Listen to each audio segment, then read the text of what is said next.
এক মেয়ে তার স্বামীর বাড়ি যাওয়ার আগে বাবাকে বলছে, বাবা, আমাদের উঠোনের উপর এই গাছটি তুলে কি বাড়ির পিছনে লাগানো যায় না? বাবা মেয়েটির কথা শুনে বলল, মারে, গাছটি 4 বছরের পুরাতন গাছ, এখন এটা তুলে নিয়ে অন্য কোথাও লাগানো সম্ভব না। এখন যদি গাছটি তুলে অন্য কোথাও লাগানো হয়, তবে গাছটি নতুন মাটির সাথে নিজেকে মানিয়ে নিতে পারবে না এবং গাছটি মারা যাবে। বাবার কথা শুনে মেয়েটি হাউমাউ করে কেঁদে উঠল আর বলল, আচ্ছা বাবা, 4 বছরের পুরাতন গাছটি যদি নতুন মাটিতে মানিয়ে নিতে না পারে, তাহলে আমি তো তোমার এই ঘরের 20 বছরের একটা পুরাতন মেয়ে, আমি তো সামান্য একটি গাছ নই বাবা।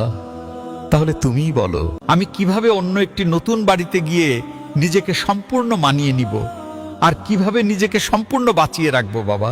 মেয়েটির মুখে এমন একটি কথা শোনার পরে তার পরিবারের সবাই অবাক হয়ে গেল আর বাবা আওয়াজ করে হাউমাউ করে কাঁদতে লাগলো। আসলে আমরা ছেলেরা মেয়েদের জীবনটাকে যত বেশি সহজ মনে করি, তাদের জীবনটা কিন্তু ততটা বেশি সহজ নয়, অনেক কঠিন।